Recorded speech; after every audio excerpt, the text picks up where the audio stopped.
The rationale behind the most controversial tactic in America's global war on terrorism, targeted killing of high-value individuals, goes back far in history, all the way to the Talmud. If someone comes to kill you, rise up and kill him first. Targeted killing has yet to be formally defined in international law, but the UN Security Council has proffered a sound definition: the intentional, premeditated, and deliberate use of lethal force by states or their agents acting under color of law, or by an organized armed group in armed conflict, against a specific individual who is not in the physical custody of the perpetrator.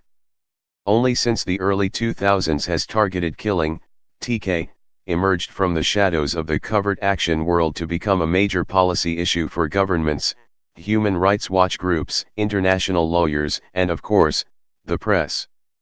The first prominent TK operation in American history took place in 1943, when American fighter pilots took off from Guadalcanal with the express intention of shooting down an aircraft they knew to be transporting Admiral Isoroku Yamamoto, the architect of the Pearl Harbor attack. The mission was successful. In Vietnam, CIA and Special Forces operatives systematically eliminated high-ranking Viet Cong officers and political cadres in the highly effective, and still controversial, Phoenix program. Israel's CIA, the Mossad, began a clandestine program to eliminate the Palestinian militants who had killed 11 of their athletes at the 1972 Munich Olympics, and in 2000, Israel became the first nation to make public a targeted killing program against terrorists who threatened the safety of its citizens. That program, still very much in effect today, is the subject of a superb new book detailing how these operations have been conceived, planned, and executed. Rise and Kill First, by the noted Israeli journalist Ronen Bergman, also discusses in very knowledgeable and balanced terms the clash between the rights of a democracy to defend itself and the rights of targeted individuals to due process under the law.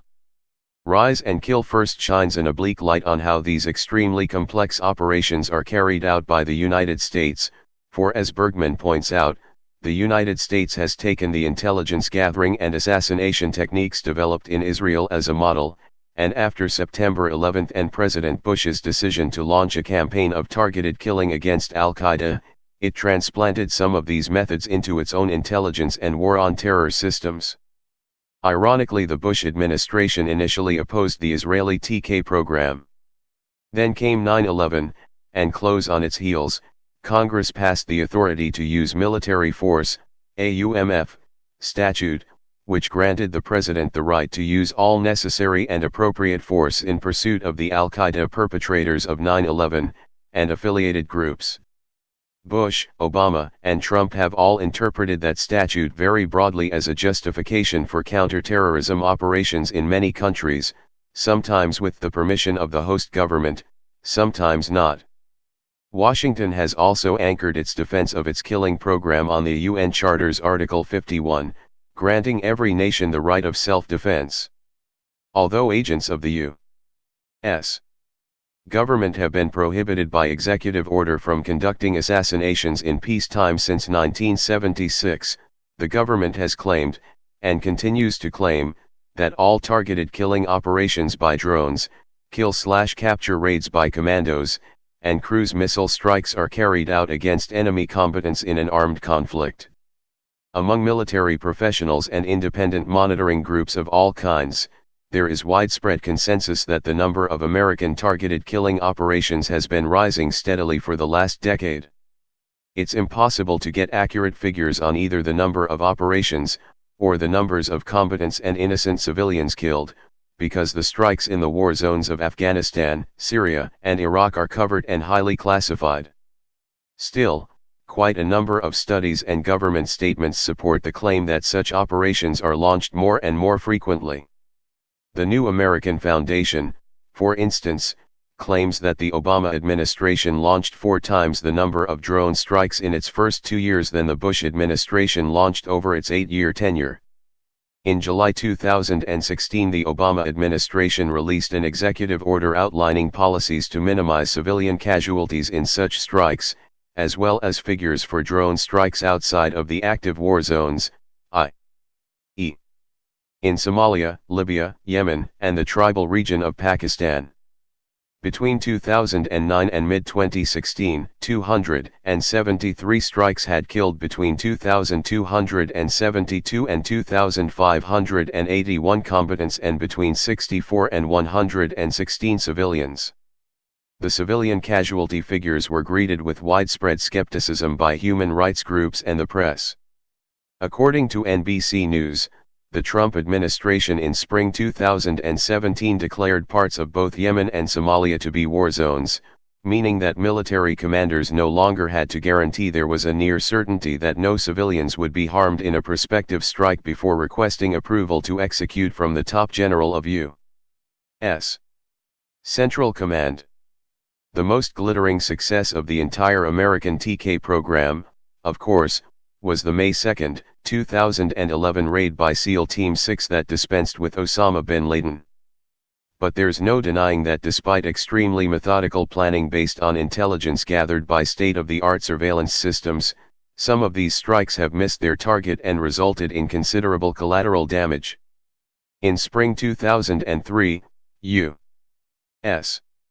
missiles struck a Baghdad restaurant with a view to liquidating Saddam Hussein and two of his sons. The targets had left the premises. 14 civilians were killed. Several operations have been launched over the last decade to bump off bin Laden's successor, Ayman al-Zawahiri. All have come up short, and several have produced significant civilian casualties. London's Bureau of Investigative Journalism estimates civilian casualties from U.S. strikes in the Pakistani tribal region alone between 2004 and September 2017 to be between 424 and 969. The most strident critics of the TK program have an unfortunate habit of conflating targeted killing with assassination, a term freighted with pejorative connotations, but the two terms are not synonyms. Assassination is generally understood as an extra-legal killing of a political figure of some significance. According to Gary Solis, a professor of law at Georgetown and a former U.S. Marine officer, targeted killings only take place within a military or paramilitary context. The decision to kill is made by senior political leaders after a rigorous review process. The targeted individual has taken up arms, and there is no reasonable possibility of capture. Even granting this distinction, many human rights groups and international law authorities see targeted killings as uncomfortably close to assassination, and they question the legality and moral legitimacy of the process by which the United States selects its targets. The lack of independent judicial oversight of a process managed exclusively by the executive branch, the DOD, and the CIA is a big problem for many critics. So is the lack of transparency about the process. According to Yale law professor Harold Koh, the lawfulness of targeting killing breaks down around three questions. Whether the government's action is consistent with domestic and international law. Whether the rights of a targeted individual have been adequately considered under domestic and international law. Whether the sovereignty of the country where the killing took place has been adequately considered in the review process. Thus far U.S. courts have been reluctant to impinge on the government's administration of the program, or to force it to issue a public explanation of how the process works. When the ACLU in 2010 challenged the right of the government to target American citizen Anwar al-Awlaki, described by intelligence officials as the bin Laden of the Internet, New York Federal District Court Judge John Bates dismissed the case on procedural and jurisdictional grounds. 9 months later, Awlaki was killed in a drone strike.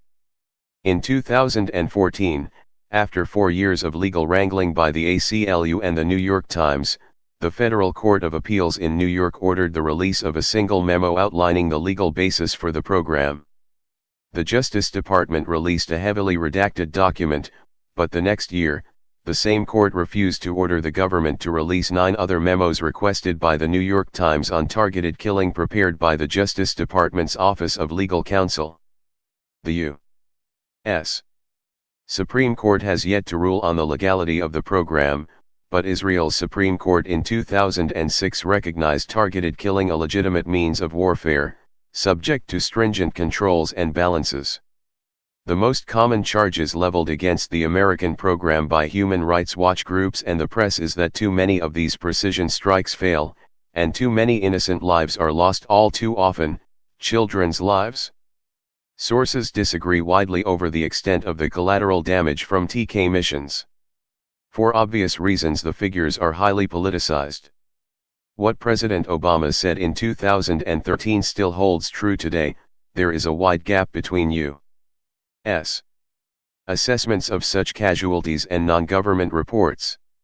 Obama went on to articulate what might be called a common-sense justification for continuing to refine American capabilities to decapitate terrorist networks. The terrorists we are after target civilians, and the death toll from their acts of terrorism against Muslims alone dwarfs any estimate of civilian casualties from drone strikes. Defenders of the program are quick to point out, too, that conventional military means of eliminating high-value targets are without question more costly in blood and treasure than TK strikes for combatants and civilians alike. Some critics challenge the efficacy of the program. They question whether such strikes really degrade the capabilities of terror networks. It's even said that the outrage produced by TK attacks does little more than fuel the fires of Islamic radicalism and lead to the promotion of younger, more dynamic men to the upper ranks.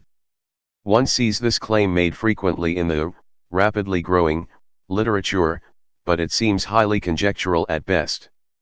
There is widespread consensus among military analysts and scholars, for instance, that since Israel's targeted killing program went into high gear, Hamas' ability to mount complicated terrorist attacks has diminished.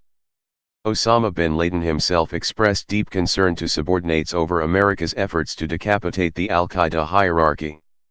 Whatever their point of view, legal scholars, ethicists, human rights groups, and the media perform both a valuable and necessary service in challenging the Trump administration to provide American citizens, indeed, citizens of the world, with more information about what these strikes actually accomplish, and the processes and procedures by which targets are determined.